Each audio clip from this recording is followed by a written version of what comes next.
欢迎来到巴巴娱乐呀频道，请订阅频道，所以大家不要错过当天最热门的新闻。我们今天的时事通讯包括以下内容：湖南卫视首播32集都市情感剧，杨紫、肖战领衔，值得一看。人这一辈子生不带来，死不带去的，但是既然来到这世上，就一定要将自己的人生掌握在自己手里。小的时候什么都不懂，很多事都需要父母帮自己参考意见，但是长大了就该按照自己的选择来完成自己的人生了。这个时候父母的意见只是参考，已经不能帮你左右自己的决定了。那么如果这辈子能再遇见一个知己，这辈子也是狠狠的幸福住了呢。遇上能有这样一人相伴在自己左右已经很不错了。那么下面就让我们来看看这部在湖南卫视首播的《余生，请多指教》，他们为自己选择的人生伴侣又是怎么样的吧。顾魏年纪轻轻，但是医术很高明，现在已经是消化科的主刀医生了。救了那么多人的他，最后没能救回自己的老师，这让他伤心不已，于是向医院申请将自己调到其他的科室。林之校长相极其甜美，大学按照自己的想法选择了音乐系，但是父亲想要他从事别的工作，而他只想要坚持自己的音乐梦想，他自己的路想要自己走。因为跟爸爸拌了嘴，所以就和萧山一起到酒吧喝酒。顾魏的堂弟顾萧刚好也拉着他到了这家酒吧，林父得知自己女儿在酒吧，就冲过来要把她拉回家去。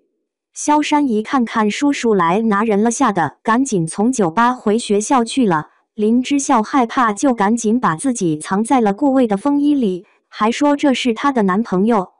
顾魏为人正直，清清白白的，不想惹上这种麻烦事，就赶紧说自己不是的，还要对方管好自己的女儿。没成想这父女俩居然一起把他给说了一顿。本来就心情不好，这下好了更烦了。回家之后，他心里还一直在想着自己到底要不要转科。到家后，这父女俩也是没消停，又吵了一架。但是林之校很不理解为什么爸爸要这样对自己，他也只是想追求自己的梦想而已。第二天吃饭时，他看到了父亲的检查报告，于是就跟着母亲偷偷到了医院，而且还找机会将报告单拍了下来。刚好被一旁的顾魏看见了这一幕，并且上前拉住他说这是在侵犯病人的隐私，要把他带到保安室那里去。林之校想了个办法，让自己逃过这一劫。顾魏看了林父的资料还有病历之后，就通知林母赶紧陪着林父到医院进行治疗。这一家三口到了医院之后，林父居然在医院门口跑了。无奈林之校说自己的了急性阑尾炎，林父这才返回医院，结果又遇到了顾魏。林父赶紧让顾魏帮自己女儿治疗。顾魏看出他是装的，于是就吓他说要立即手术。谁知道还真吓到了。林之校赶紧说自己没有事儿。后来顾魏将口罩摘下，告诉他们这里是医院，不得胡闹。林之校这才认出了，原来这是酒吧那个人。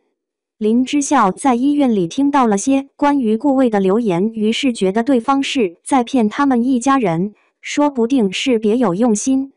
但后来真的相处下来，才发现对方是个什么样的人。他们俩也有在慢慢的温暖着对方。人生的路上还很长，自己一个人走自然是会走得很快，但是如果能的一知心人两个人一起走，我相信将会走得很稳很稳。愿天下所有的女孩子们都不会被辜负。湖南卫视首播32集都市情感大剧，光看阵容就迫不及待的想追了。夏季图文激励计划，杨紫和肖战这对组合自带热搜体质。开播后，社交媒体上每隔2小时就能刷到他们的剧情片段。光是顾魏林之校酒吧出狱这一个话题，播放量直接冲破了 1.2 亿。但你可能不知道，林之校遭遇的不仅是爱情考验，更是亲情战争。这姑娘够狠。大学报志愿时，父亲拍着桌子要求他选师范、学金融，认为音乐这条路养活不了人。林之孝眼皮都没抬，反手就填了音乐系。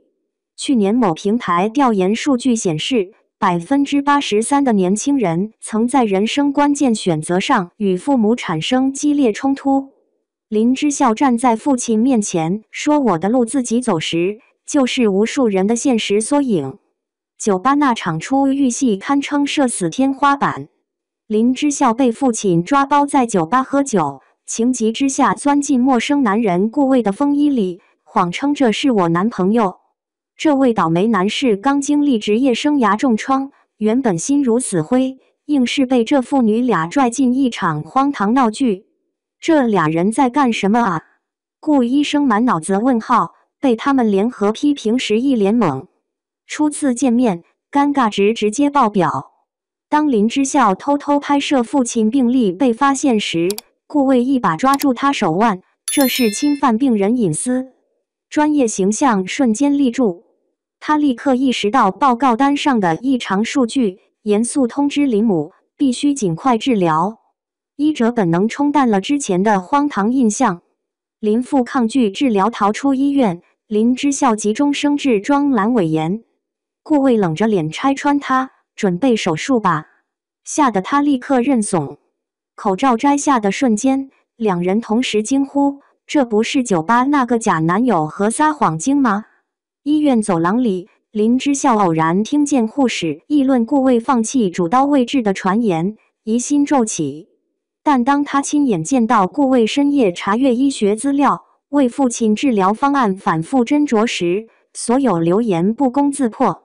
林父化疗期间呕吐不止，林之孝手足无措。顾魏默默递来温水和毛巾，手指无意间触碰到他冰凉的手背。那一刻，他忽然开口：“当年我老师。”未说完的话里藏着比流言更沉重的伤痛。走廊灯光把两人影子拉长又叠在一起，像无声的契约。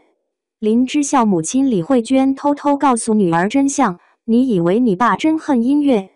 他是怕你像他一样苦。”原来父母的阻拦包裹着最笨拙的爱。这些温情瞬间并非原创。原著小说《余生》，请多指教。在豆瓣获得 7.2 分高评，读者最爱的正是双向治愈的情感脉络。据统计，影视化后相关话题阅读量超50亿次。剧组为展现音乐梦想的真实质感，耗费3个月。剧组在音乐学院取景，杨紫提前学习大提琴演奏，手指被琴弦磨出3道血痕。某场琴房重头戏中，阳光透过玻璃照在散落的琴谱上，林之孝突然停工，转身问顾魏：“如果最后还是失败了呢？”顾魏拿起他墨红的手指，贴上创可贴，总好过被别人的标准困死。肖战在片场和医生同吃同住2周，消化内科医生日常工作节奏被精准复刻。当镜头扫过顾魏用颤抖的手握紧手术刀时，那份因导师离世产生的创伤性应激反应引发医疗从业者共鸣。某3甲医院主治医师发博感慨，他演活了我们面对生命流逝时的无力感。